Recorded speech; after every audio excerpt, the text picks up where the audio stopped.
Hey guys, so it's reading update time once again, and I have 5 books to talk about today, and since I never really know what to say at the beginning of these videos, I'm just gonna get started. So the first book I read is Thoughtless by S.C. Stevens. Now, some of you might remember that I had a really hard time starting this book. I put it down and picked it back up several times over the course of about a 7-month period, and I don't know, somewhere around the 20% mark, something clicked for me and I just could not read it fast enough. So this book is about a girl named Kira. She is a college student who moves with her perfect Australian boyfriend Denny to Seattle because of a job that Denny has. And when they get to Seattle, they move in with one of Denny's old friends, a guy named Kellen Kyle, who is a musician who is in a very popular local band called the D-Bags. Shortly after moving to Seattle, Denny gets told that he has to go out of town for a couple of months because of work, and of course Kira is not very happy about this because she is unable to do anything by herself. While Denny is gone, she subsequently becomes very close to Kellen, and shortly after he is out of town, he calls and tells her that he is not going to be away for 2 months. He's going to be gone for at least a year. This freaks out Kara. She breaks up with him over the phone and subsequently has drunken sex with Kellen. The next morning, Denny shows up, big surprise, and tells her that he quit his job in order to save his relationship with her. And thus begins probably the most frustrating, angst-filled, torturous love triangle I have ever read about. Now, my main problem, in fact, really, no, my main problem in this book is Kira. She is a completely worthless character. She is weak. She cannot do anything on her own. She does not have a spine. She needs a man in her life to take care of her. And I cannot stand characters like that. She's also extremely selfish. She is only focused on her wants and her needs. She claims she hates the fact that so many people are paying so much attention to her, but really she feeds off of it. Having said that, S.C. Stevens is a really great author. I loved her storytelling abilities. I think if she had been a lesser author, I probably would have given up on this book, even though I'm very stubborn when it comes to giving up on books. Yeah, the storyline just grabbed me, and it just would not let go.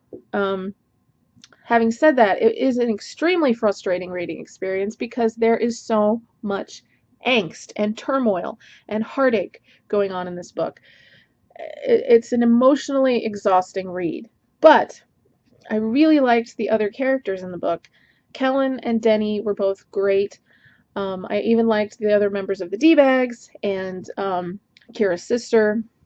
So if you sort of just ignore the fact that I hated Kira with a passion that burns my black little heart,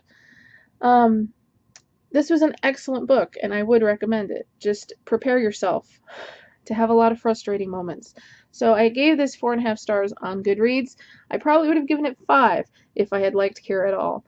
The next book I read was actually a reread, and it was for City of Fallen Angels by Cassandra Clare.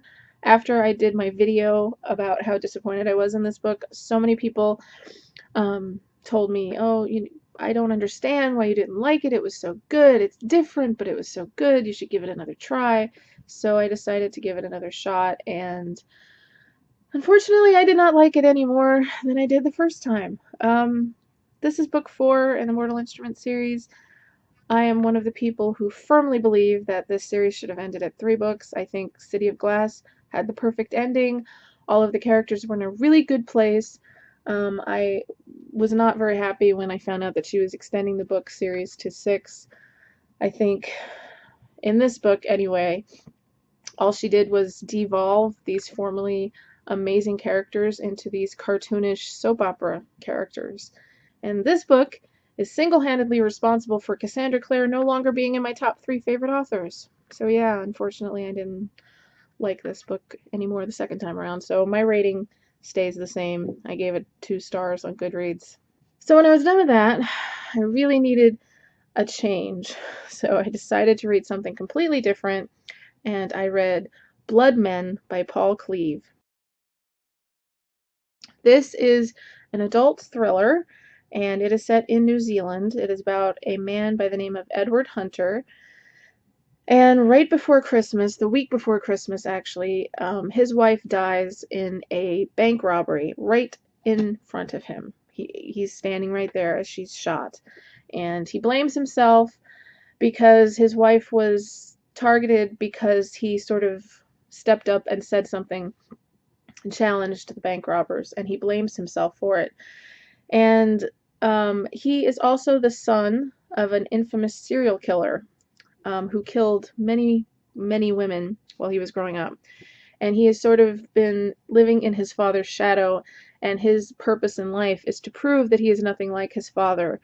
And what many people do not know is that from an early age, since he was a child, he's been hearing voices telling him to do bad things.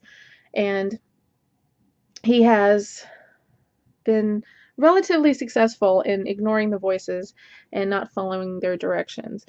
But when he begins to become frustrated with the lack of results that the police are getting in catching the bank robbers, he sort of goes into a rapid downward spiral. And I'm not going to say anything else about the book because I don't want to give too much away. I will say it was absolutely the best thriller slash horror book I have read in a very, very long time. It was fast paced, the characters were incredible. It was just great, and I definitely plan on reading more books by Paul Cleave because he's a great author, so I highly recommend it to anybody who likes adult thrillers. After that, I finally made myself read And With Madness Comes the Light by Karina Haley. And I say made myself read because I was trying to save it because I knew the next book in the Experiment and Terror series doesn't come out until June. So I was trying to save it, but unfortunately, once I won the Dex prize pack, I couldn't contain myself, so I read it. It's a very short novella, and it's told completely in Dex's point of view. And of course, it was fantastic. And unlike the Dex Files, which was the other novella that is told in Dex's point of view, this isn't just like scenes from previous books just from his point of view. This is actually a story. It tells you what happened to him after the events of Lying Season. It tells you how he just completely hit bottom and then manages to somehow crawl his way back. You guys know me. You guys know Dex is my favorite character. I love him. I don't like to give too much away because I think you really, when you read this series and these books, you need to experience them for yourself so you get the full impact. So I feel kind of strange sitting here and trying to, like editing myself because I don't want to say too much, but it was beautiful and I can't wait for the next book, which is also going to be from Dex's point of view. It's like Karina Haley knows exactly what the fans want, so I'm excited. I just wish I didn't have to wait until June. And the last book that I read was Clockwork Princess by Cassandra Clare. This was the last book in the Infernal Devices series. I did make a video review, or actually not a review, a video where I babble about my thoughts regarding this book. A few people, though, had not read it yet, and because I have major spoilers in that video, I said to stop watching the video. So I will say this book was great. I did have mixed emotions, which seems to be the consensus among a lot of people who have read this book. I did have mixed emotions regarding certain things that happened, although I will say that I think she managed to find the perfect way to end the series. I was happy with it.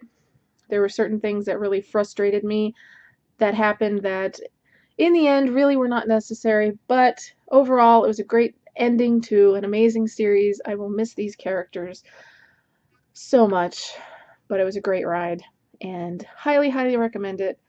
5 stars. Actually, it's in my 6-star folder on Goodreads, so if you have not tried this series yet, please do. Please, please, please do, because it's great. If you guys are wondering what I am reading now and what I plan to read, this is what I'm reading now. Yes, 12:05 last night. It downloaded to my Kindle. I was so incredibly excited. I feel like I've been waiting forever to read Blay and Quinn's story. I'm so excited They so deserve a happy ever after, and I'm just incredibly anxious to find out how J.R. Ward manages to give it to them. So yeah, I am about 12% in, and I'm really liking it so far, of course. And as for what I plan on reading next, I plan on reading Find You in the Dark by A. Meredith Walter. This is a 2.5 book series that so many of my friends have read, and I know that's usually the kiss of death for me. Usually when people tell me to read something, I don't like it, but I have a really good feeling about these books. So I plan on reading the first book, which is called Find You in the Dark, as well as the novella, and then the second book, which just came out today. I plan on reading that this week, so we will see if that actually happens, or if I get distracted by something shiny and decide to read something else. But that's the plan, you guys. Yeah, so that's it. That's what I've read. That's what I'm reading. That's what I plan on reading. So, as always, if you have any comments or questions, leave me some love, and I will talk to you guys very, very soon. And happy, happy reading, you guys.